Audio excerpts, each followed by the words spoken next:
There's some horror in this house. There's some horror There's in this some house. horrors in this house. There's some horror in this house. There's some horror in this house. That is our topic today for Death Before Booze. I am Sam. Yep. I'm Jen. Hi, Jen. Hi, Sam. I missed you. We haven't recorded in like a hot second. Yeah. But here we are. We're back. And there's some horror in this house. There's some I've been horror literally in this house. singing that song. Me too. All freaking day. Can I tell you what else I sing? So last week's episode was revolting. Uh-huh. So now I have, if you're into Broadway people, Matilda has this song called Revolting Children. And it's like, we are revolting children, we live revolting lines, we sing revolting songs. And that's all that keeps going through my head. And little kids yelling, revolting! And I'm like, whoa. Whoa, kid, calm down. That's funny. So yeah, that's literally the song's been stuck in my head all day because I'm just like, I'm like, yeah, that's our topic. That's our topic. So here we are. Is there anything else? Oh, I need to touch on this super quick because it's driving me insane. I'm going to mention a doll. So if you're scared, fast forward a couple seconds. Annabelle on her the Devil tour, whatever she's on, killed somebody now. Like her paranormal investigator. She needs to go home. She doesn't want to be out. Nope. She wants to be home. Just leave her there. Yep. She's an old crotchety lady. Like me. Like home. I don't want to go places. I want to stay home. Stay home. Put her home. Stay home. Cancel the tour. Devil on the Run tour. Canceled. We're done. That's I mean, no. I'm done hearing about people dying and things burning down and then people getting losing hurt. Her like escaping. No. Yeah, it's not great. Just go back home, put her in the box, leave her there. That she's happy there. She's happy there. She never disappears from there. One time they said she did. She definitely did not. Tony Serpa got right on. Was like, no, here she is. She's hanging out. So she just wants to be home. Leave her be. That's how I feel. Also, I don't like it. Another thing, in case anybody missed it, Aaron Goodwin's wife. I don't know if we talked about this, did we? Anyway, she completely pled guilty and is going to jail for 10 years or something like that. Like, not enough time. Bye, Felicia. Yeah, but I feel bad. Then his cat died or something, and something else happened to him. Like, he's just having a hard time. And he put that up on hit him up. Hit him up. He's I don't think cutie. he's gonna wanna. Yeah, I definitely. No, but you know what? Like, the first thing you could be like, hey, the bar is set where my wife tried to hire a hitman to kill me. So you can't. Yeah, my first wife left because of the ghost. My second wife tried to murder me. I think he's gonna be like, I'm good, but maybe really he'll get hang out with you in Vegas because he seems. I really think we'd all get along if he was our friend. Maybe we should reach out to him and be like, hey, let's be friends. Hey, be on our podcast. We'll be friends. That would be fun. Interview him. That would be fun. Not mention his wife. That up. All I would want to know is about the ghost shit and how he feels about not being the newbie anymore, so he doesn't have to be in all the precarious situations that he usually got put in. I love him. All right, I'm so sorry. Let's get back on topic, guys. ADD moment done. No, it's okay. We had to talk about Annabelle. We had to talk about Annabelle. We had to talk about Aaron, and now we're going to talk about horror in this house. Yep. So there is a twist I told Sam at the end of mine. So I know she's going to like this one. I'm ready for it. I'm talking about Grant Amato. Cool. So I went to school with an Amato. It's not. She was pretty awesome. It was a shade, so it doesn't matter. Okay. So he's not awesome, but we're gonna learn why. Okay, we hate him. Yeah, got it. So he was born May 20th, 1989, in Orlando, Florida. Mm-hmm. To Chad, who is a clinical pharmacist, and Margaret, a senior operations manager. Cute. He and his older brother Cody were raised in Chaluta. Cool. And he did have a older half brother Jason who did not live with the family. So he and Cody attended Timber Creek High School. It seems that they were close in age, so a couple years difference. They joined the weightlifting team together, and they also got very interested in health. Cool. don't give me that look with weightlifting team. I didn't know there was a weightlifting team. Like, I've heard of the wrestling team and you can make any team you want in high school. You just have to. My brother and his friends started a buffet club, and they went to buffets. I want to be in that club. That's Can he start? Literally what they did. Which brother was this? This was Nick. Let's Nick, call me. I want to do that. Nick, we're going. We have a new club. We're going to make jackets. You can get them at our merch site. Want. Yeah. DB Squared Buffet Club 2.0. Nick, Buffet call me. Club. Text me. Oh my God. We do need to make that a shirt. We need to do this. Yes. Oh my God. And just make it a Patreon, like where we go, like our buffets, and like just yes. Vlog. I don't know how we're gonna tie it into true crime and paranormal, but buffet club. I want it. We'll figure it out. I wonder if there's a haunted buffet around here, or one where like somebody got murdered. That's probably maybe not murdered. Maybe they died on something, but like because they choked. Oh my God, they choked on a spare rib bone. Dude, I'm so in. Please say we can do the buffet club. I'm sorry. Anybody in Connecticut who wants to join, hit us up. The buffet club is coming. I'm in. Yeah. Hell yeah. Yep. So both Grant and Cody attended University of Central Florida, and they went into a nursing program. Cool. So Cody graduated from his nursing program, from his nurse anesthesiast program. Anesthesiast? Yeah. That's what... anesthesia? Is that what you're trying to say? I said it like 5 times before this, and I had it. And then all of a sudden I get there, and I'm like, you did not have it, girlfriend. No, I didn't. But you know what? At least she knew where I was going with that. I was like, the anesthesia. So... Grant did graduate also, but he was able to find work at Advent Health in Orlando as a registered nurse. However, he dropped out of his graduate school program. Rude. Why? Now, well, you know what? There's a lot of whys in this story, but okay. June 2018, he was suspended from his job under suspicion of stealing prescription medication. Oh, you shouldn't do that. Improperly administering medication to patients. And here's how they found it. So they did find evidence of this claim when they found 8 empty vials of propofol, which is a general anesthesia. It was found in 2 of the rooms he was overseeing, and this was obviously not medication that the doctors ordered. So when asked why, he said he administered the drug to patients who were not being adequately relaxed. Dude, are you sure we don't like him? Because that sounds like a good time. It sounds great, but at the same time... Like, I really wouldn't be mad if I was, like, in the hospital, like, freaking the fuck out, and he's like, you need to relax. Here you go. Here. And just, no big deal. We're just going to throw some of this in your IV. It's all going to be fine.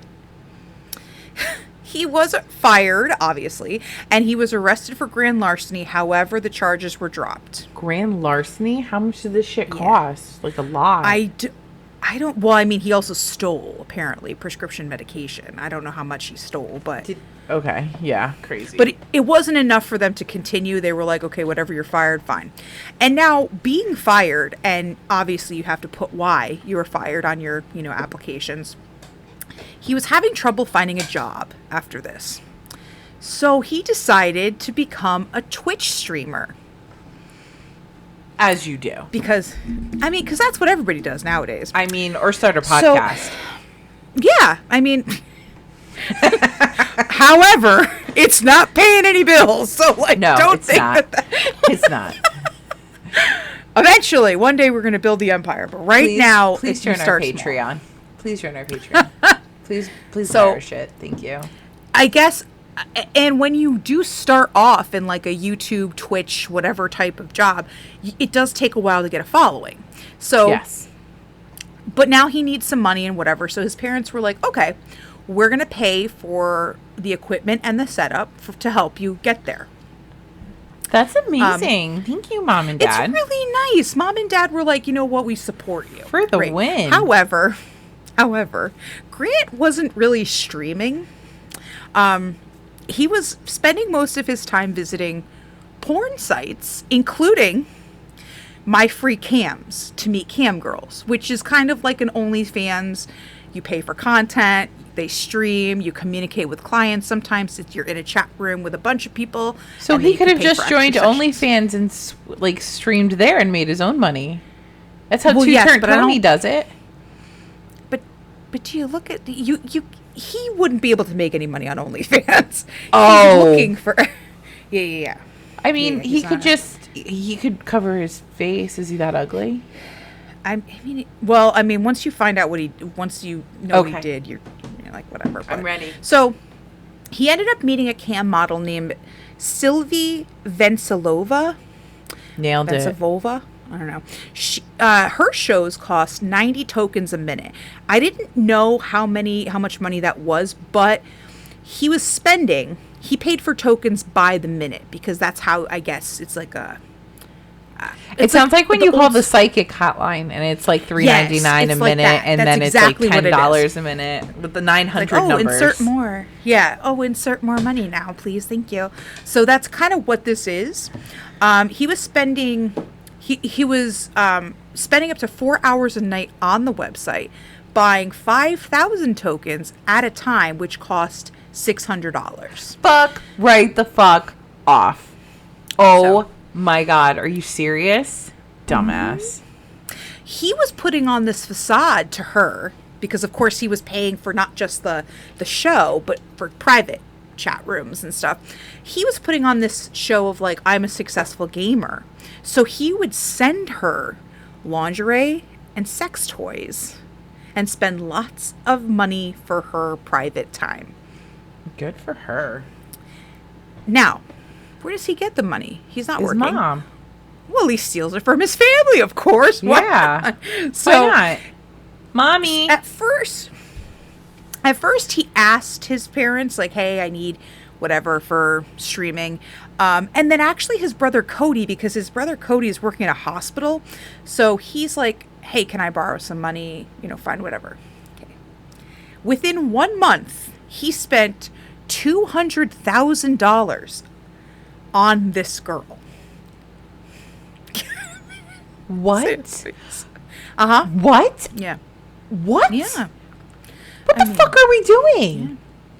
I know, seriously. Does anybody want to see my coochie? I swear to God, I'm getting to the point. What is just happening? feet, like, listen. Oh my God, I'll totally show you my feet.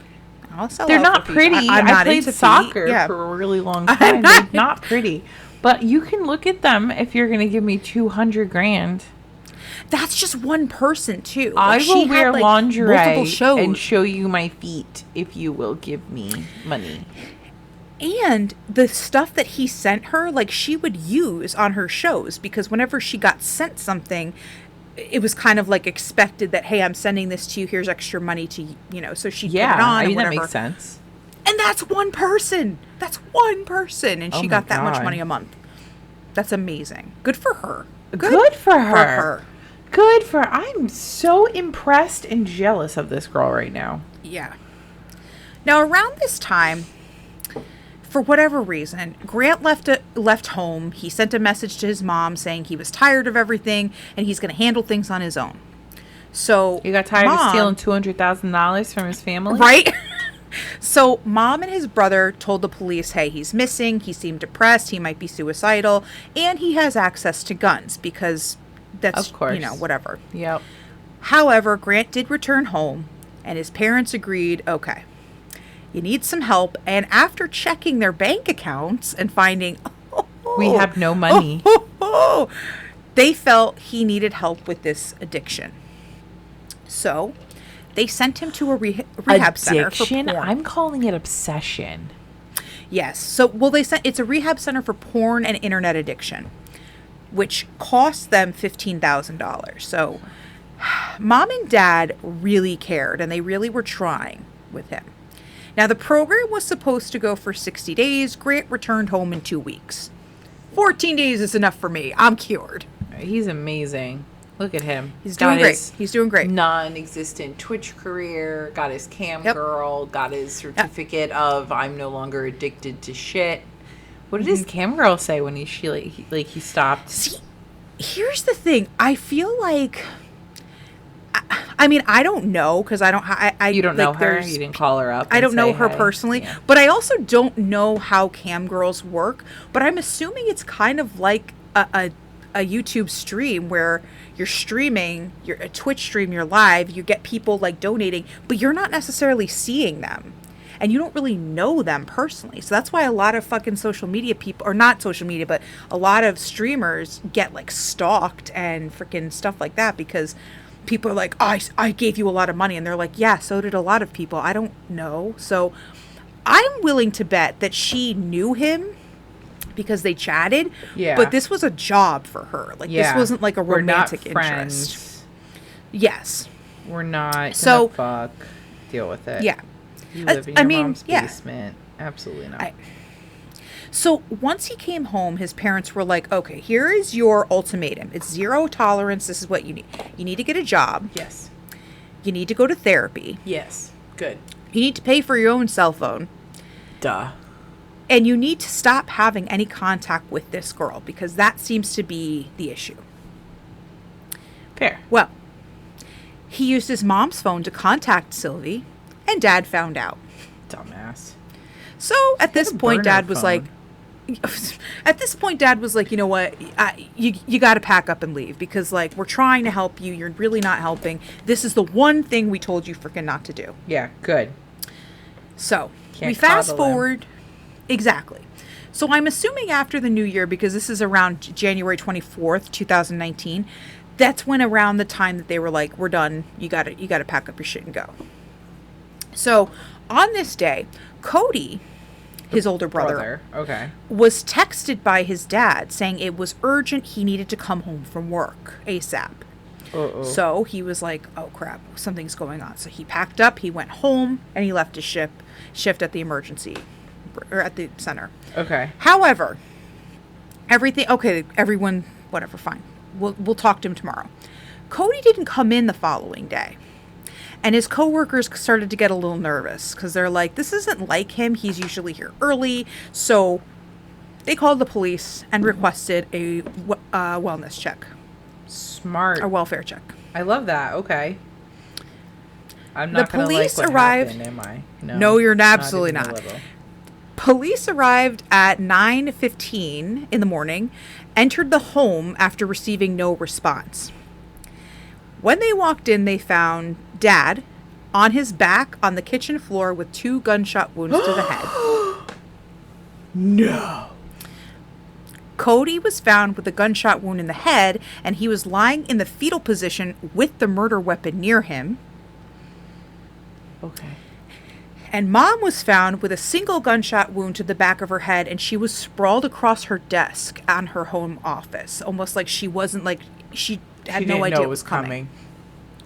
Grant was nowhere to be found. I am so surprised. I wonder who could have done this. So here's what happened during this whole ordeal, because we're getting the holy crap, but this is what led to it. I'm out of my mind right now. The day before, so when, everything was going on, Grant shot his mother and killed her. And then he waited for his dad to come home to kill him. He then sent a text to Cody from Dad's phone. Wow, I feel really stupid. It's probably the migraine, but I did not see that. Like, that's what that was. I thought it was the dad texting, right? It was I found Dad your being mother, like, hey, come home. Yeah, something like that. Oh, then, my God. Once he killed his brother, too, he staged the scene to make it seem as if it was a murder-suicide. Yeah. But it didn't look quite right, because... You didn't ask your cam girl to help you murder your family? I mean... Like, I bet she would have no idea what to do with it, but... I bet she would have no... So, police tracked him down at a DoubleTree hotel the next morning. Wow, at like you suck at this. Yep. I bet you used his mom's credit card. Well, his car was identified in the parking lot, so they were like, idiot. Oh, here it is. So, of course, he was taken into questioning. Now, he claimed he was innocent. He was showing no emotion, but he was saying, I have no idea what happened to them. I don't know. Why the fuck are you staying at a hotel then? Oh, well, because my dad threw me out. Yeah, blah, blah, there blah. you go. So, however, the story kept shifting Dumbass. during his interrogation. Yeah. One time he told the police he'd been out, but he saw police and news vans outside his home. So he went to Panera Bread to look up, quote, top news stories in the area. You wouldn't be like, that's my house. What the fuck are you doing here? Right. He also told police his dad had threatened him to not come back to the property when kicking him out. So when he told Cody, his brother said, I'll take care of it. Oh. All right. Oh, okay. We're planting that seed. Yeah. So, well, the police weren't really buying it. Yeah, no, because I'm going to take care of it, but I needed somebody to text me to come visit, to come home. Exactly. Yeah, it doesn't track, dude. It doesn't make any sense. No. I can't do it now, but I definitely probably could have come up with something better.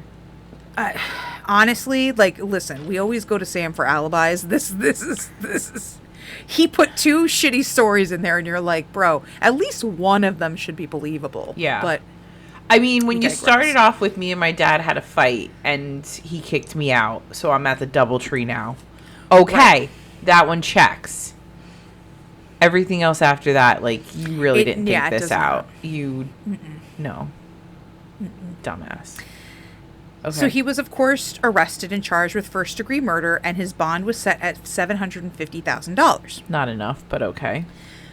The public defender and prosecutor agree that even if he could post the bond, he would not be allowed to have access to electronic devices, but of course he could not afford the bond. So we're not surprised. So months later, July 15th, 2019, reports found that after the bodies were discovered, one of the family credit cards was used to purchase $600 in tokens for our girl, Sylvie. Oh, Sylvie. Good for her. Mm-hmm. Get that money. She's still getting that money. Good she for had you. no idea what's going on. Get that dough. One of the prosecutors also alleged that in order to gain access to the banking app, Grant used his dad's fingerprint. While he was dead? Oh, yeah. God, this guy has no shame. No. What a fucking dick. I don't like him. I know we're not surprised by this. He tried to cash in his parents' life insurance policy. Of course he did. But he was suspected in the crime, so they're like, no, it doesn't work that way. You won't give me the money after I murdered everybody? What was the point? If I can't scuba, what was it all for? Shit. So, July 31st, he was found guilty of 3 counts of first-degree murder. Thank God. Good. When asked if he felt remorse, he said, quote, "My family has been blaming me for months for ruining their lives, stealing, and not following the rules of the home, so I might as well be blamed for this too." How old are you? Bro, you serious right now? How old are you? This is not a response that you should... What are you 7? What are you doing? Exactly. Fucking idiot. Is he in jail? Where's he in jail? Yes. Just wait for the twist. You're going to love it. Oh, we haven't hit the twist yet? I thought the twist was the whole brother thing. All right. Nope. All right. Originally, the state of Florida said they would be seeking the death penalty, but the jury couldn't all agree to this. Fair. Also, his half-brother Jason testified, and this could have been convincing to the jury because he was not defending him, but he was like, I don't want him to die. Yeah. Which, that's nice of you. I get it. I don't know how I would feel about this as a sibling, but that's fair. I don't know. So you know what? That's fine. So he was sentenced in August to 3 life sentencing with no parole. 3 life he, sentences, of course, no parole. Okay. Yep. He, of course, did appeal this. Of course he But did. in May 2021, they denied. Good. Paramount did a true crime series, which is actually, I think, where I first heard this case. It's called Control Alt Desire, and it features an episode regarding this. Okay. Here's the twist that I know you're going to love. I'm ready. In 2025, he was exchanging romantic text messages with a smuggled phone to Victoria Goodwin. That's that guy? That's that guy? Girl, you buried the lead. Oh my God. Did. And we were talking about it. Just talking about it. Funny. How did you keep a straight face? Oh my God, that was amazing. So, again, it's Erin Goodwin's wife from Ghost Adventures. So she apparently had heard of Grant through a true crime documentary and started writing to him. I'm out of my mind. She explained they were pen pals, but it ended November 2024. Apparently, she fell in love with him. Oh, no. She disclosed to him her plans to hire a hitman to kill her husband. Poor Erin. Florida Corrections seized his phone and found the text messages from Victoria, which said, Dumb bitch. among other things, am I a bad person Yes. because I chose to end his existence, not divorce? Yes, you are a horrible human. Yes, you deserve everything that's coming to you. Victoria had told Grant of Erin's schedule, and Grant had contacted a hitman.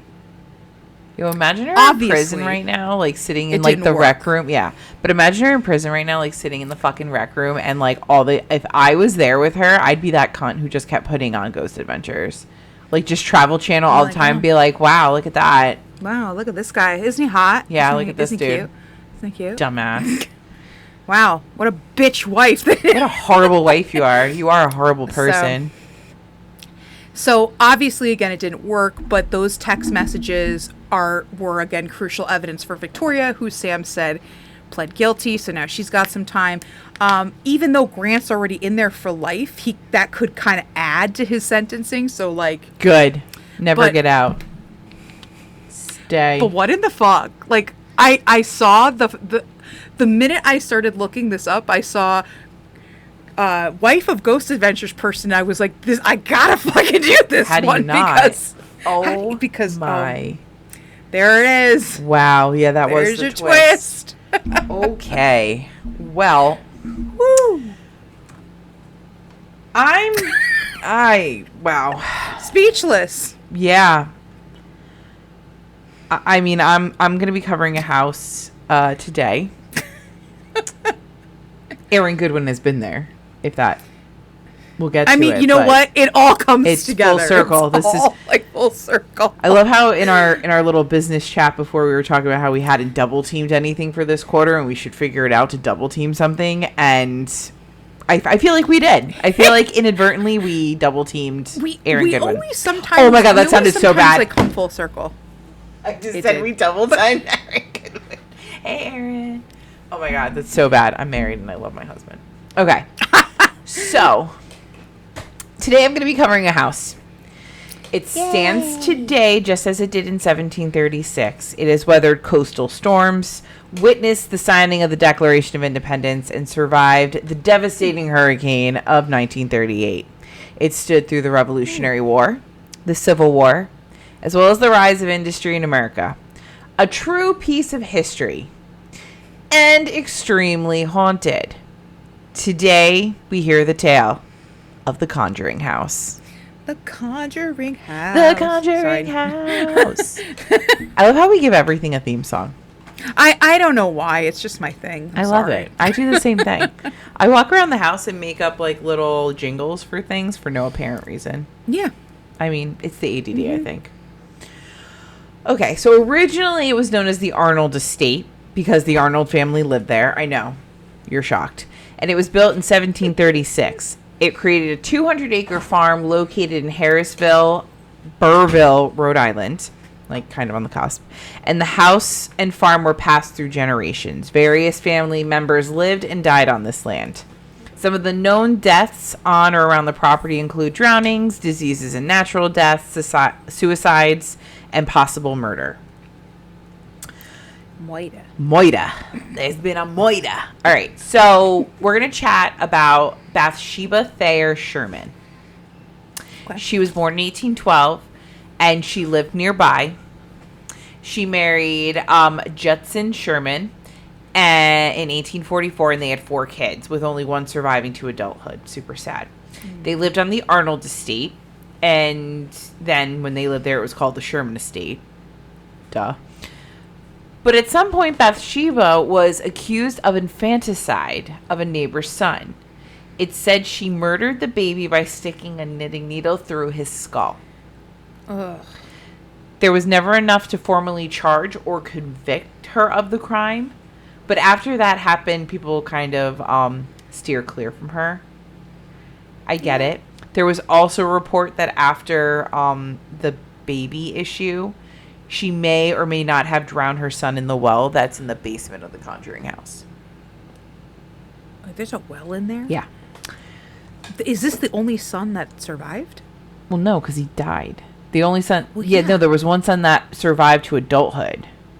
Oh, okay. I was Yeah, no, this is one of the you're kids killing who your only died. son? What Yeah, the no. hell? So she died in 1865, and records indicate a stroke. But people, the rumor mill, said that she committed suicide by hanging herself in the attic.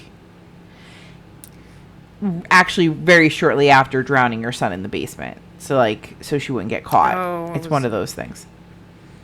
Either way, she's buried on the property somewhere close to the house. Oh. Legend goes on to say she cursed the land before her death.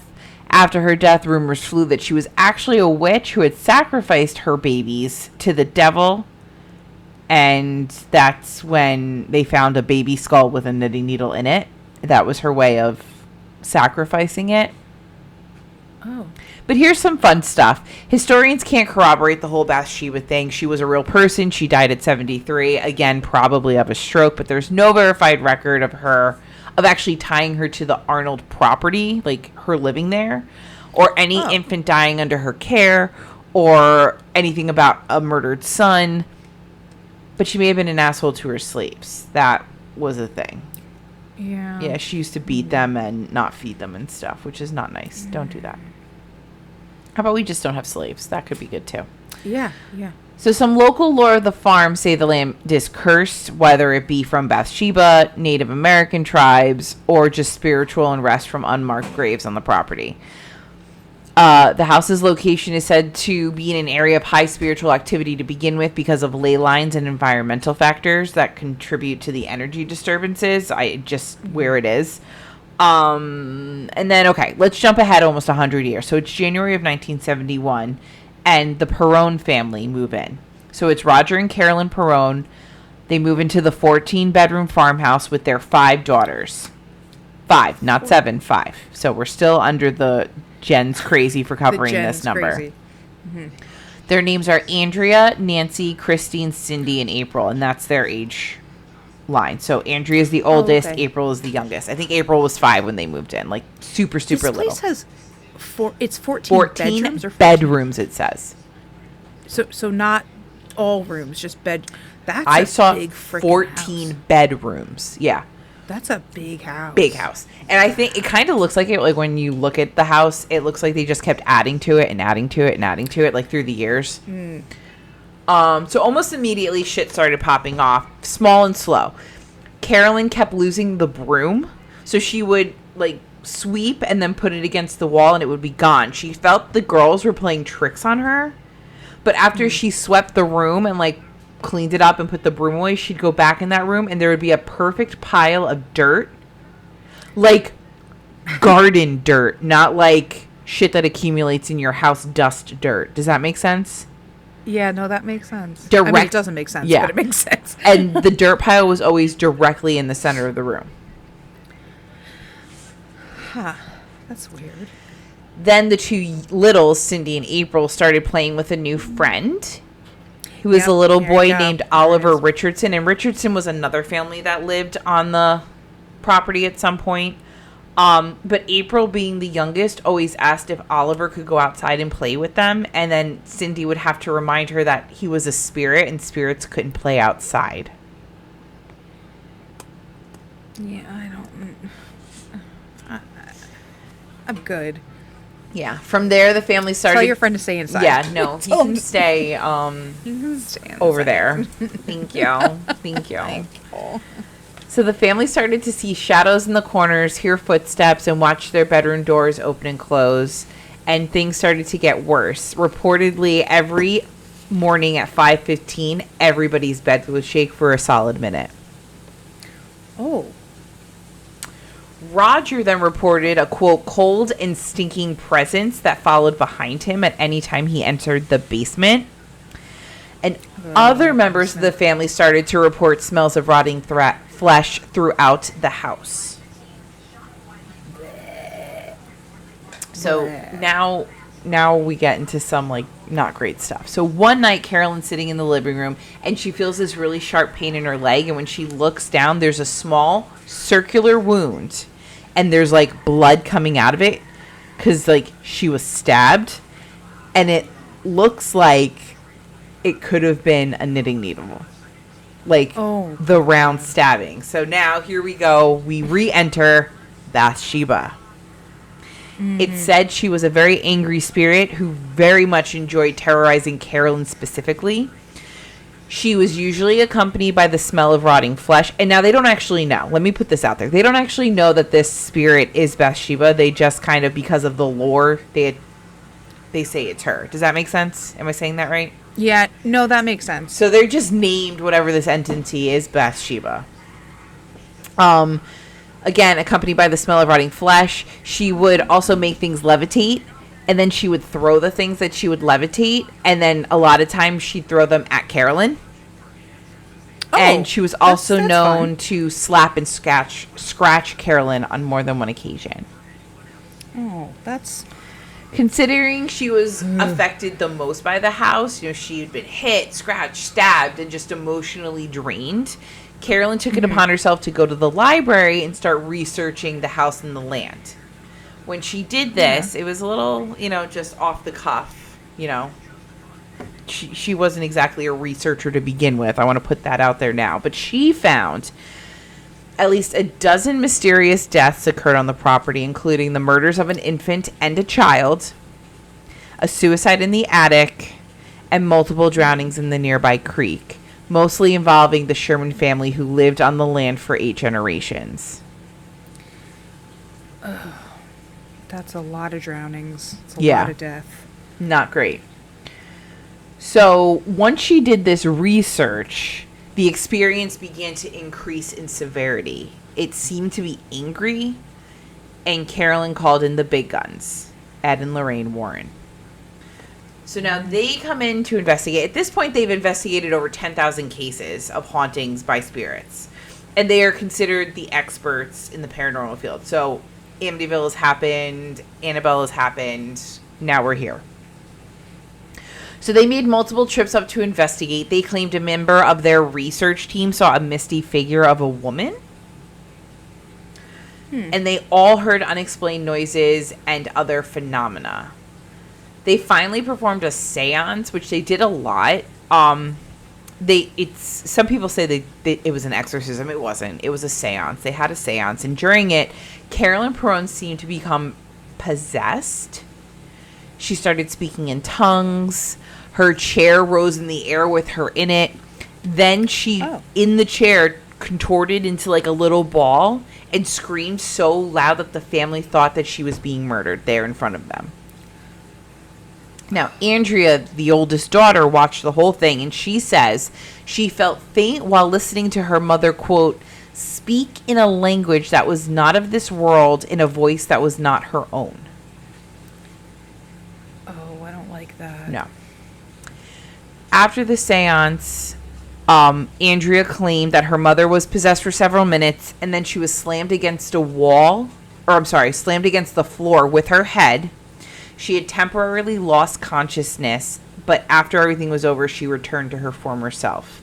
At this point, Roger's like, Ed and Lorraine, get the fuck off my property and don't come back. Never come back. Stay away. Lorraine Warren later said, quote, this was one of the most disturbing cases we have ever worked on. The Perron family stayed in the house until 1980 because they couldn't afford to leave. So they like saved up all their money and got out as soon as they could. And once they left, the experiences completely stopped. Andrea, the oldest daughter, wrote a book series called House of Darkness, House of Light. It's 3 volumes about her experience, and a lot of it includes the research that her mother did. There have been multiple owners since the Perrons who have mostly kept a low profile. There was some reports of activity here and there, but it wasn't a big deal until 2013 when the Conjuring movie was released. And it's loosely based on the Warrens' files as well as the Perron family testimony, specifically those books that Andrea wrote. And then they took quite a few liberties. For example, Bathsheba is portrayed as a demon, which she's not. Yes. And the Warrens returning and saving the day. None of that happened. But because the film was so successful, everybody wanted a piece of the Conjuring House now. So there was a lot of trespassing issues and everything else. So the family that was living there sold the property to 2 paranormal investigators in 2019, Corey and Jennifer Heisen. Okay. So they reported hearing footsteps, knocks, growls, doors opening and closing on their own, sometimes slamming, lights flickering, cold spots, and apparitions. The couple opened the house and the grounds for ghost tours and overnight investigations. Totally cool. It was featured on Kindred Spirits, our favorite show Ghost Adventures, Destination Fear, and numerous YouTube channels. Okay, the house has been used as a paranormal hub for research and streaming events, specifically during the pandemic of 2020. God, the way we say that now. So then in 2022, Jacqueline Nunez purchased the property for $1.5 million. She was committed to preserving the historical side of the house as well as the paranormal legacy that had been created. And she partnered with Andrea Perron, the oldest daughter, for the storytelling and tour authenticity. Unfortunately, Jacqueline has seen some legal trouble recently. So multiple former employees have filed suit against her for harassment and monetary dues. So I guess she was a bitch who didn't pay her employees. Oh. That's my interpretation of that. And then I also found out that there could be a bench warrant for her currently because she got caught and arrested with a DUI and she didn't show up to court. So that could be a thing right now. But I think I say this later too. You can't go there right now. It's closed. Like it's on Google. It's listed as permanently closed. They don't have it open. You're not allowed to do tours. You can't do investigations anymore. And I'm assuming it's because of all this legal bullshit she's going through. Anyway, Matt Rife, I don't know if you know him. He's a comedian. He's super funny. He does a lot of like audience work. But he's all over TikTok, or at least he's all over my TikTok. I don't know if he's all over yours, but he's super funny. Anyway, he's super into the paranormal, and he bought a compound nearby in April, like this past April. So he's actually offered to purchase the house and the land and settle any financial disputes that are happening. Oh, wow. Yeah. Since the house was open to investigations, visitors have captured EVPs, intelligent responses via spirit boxes, hearing unexplained noises, knocks and taps and footsteps, doors opening and closing on their own, sometimes slamming, emotional disturbances, senses of dread, unease, or being watched and followed, temperature changes, specifically cold spots, phantom voices that you can't make out what they're saying, but you definitely hear somebody like whispering around you. Orbs and unexplained lights have been captured, things levitating, sometimes just up and down, sometimes they levitate across the floor, sometimes they're absolutely thrown. People have reported being touched, sometimes even pushed or scratched, and then there are apparitions and shadow figures. So our buddy Zach and his crew, hi Aaron, had their 2-hour Halloween special, Curse of the Harrisville Farmhouse. They couldn't say the Conjuring House because, you know, trademark bullshit. But the evidence they caught, there was knocking and banging throughout the house. An elevator unexpectedly opened and closed. Because it's like a bed and breakfast where you could stay overnight, like they obviously did some updates to the house. Then the team put out lots of crystals for protection. And when they were like investigating and walking by the crystals, they saw that they were shattered on the ground. Oh. Yeah, like something ruined all their crystals, which sucks. They also caught a black mass blocking the light and the windows of the house using infrared binoculars, which I thought that was really cool. And then Zach became really sick afterwards, saying to People, this is from People magazine, quote, "This house made me sick, and I did not recover from this investigation for about 3 weeks. It took everything out of me. My body wasn't functioning right, my balance. The place is haunted by something I believe is very ancient." So he's more on the Native American side of this. Then there was a bit of a controversy with a YouTube channel who went there. It's Sam and Cody. And they released a 4-part series investigating the property. They did find some evidence, but any evidence they did find seems not credible anymore. So they did a type of seance. And I know we haven't talked about the Fox sisters, but do you know the Fox sisters? I don't know. Okay, so the Fox sisters were like the beginning of spiritualism, and they were the ones who kind of started the, tabletop seances. So they would be like, oh, we can speak to the spirits, tap and do this, and they would crack their feet and their knuckles, or they would have people helping them to like kind of befuddle people. Yeah. So...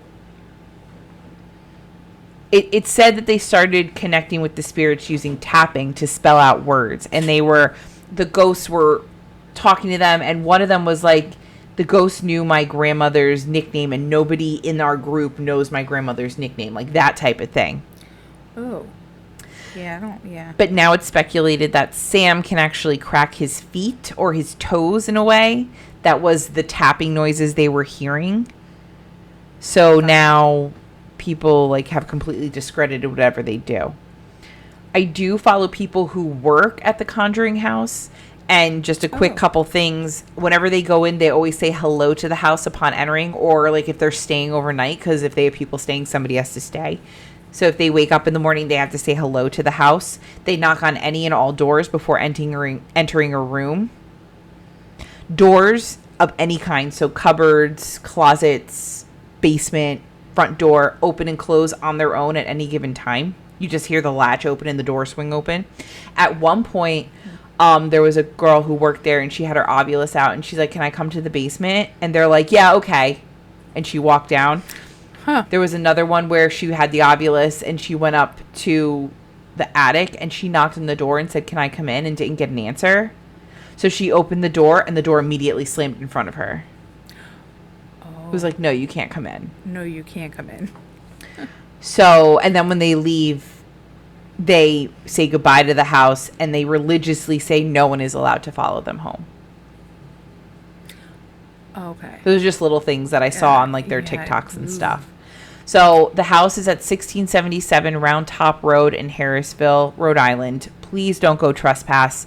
It's currently listed as permanently closed on Google, again, probably because of the legal drama. So don't trespass. But when it reopens, if I find it, I will let you all know, and we can maybe one day plan to go there because I really want to go, and it's not that far from us. What's really funny is that before we started a podcast, we saw that they had paranormal tours for this particular place. And that's what started. And then it was like a couple weeks later when we're like, we should start a podcast. You're absolutely right. That's what did it. Started that. This is so funny but I think that we found out they were closed and they don't do paranormal stuff anymore, or at least right now. Yeah. But that I do remember this being that when we both were like, we could do tours. That'd be great. Yeah. We'll just go fucking like investigate and do whatever. Yeah. And we'll go, oh my God, it'll be amazing. And we'll report back and that'll be our podcast. Yeah. I mean, now we're doing it like this, but that's definitely something that we want to do for like Patreon and stuff one day.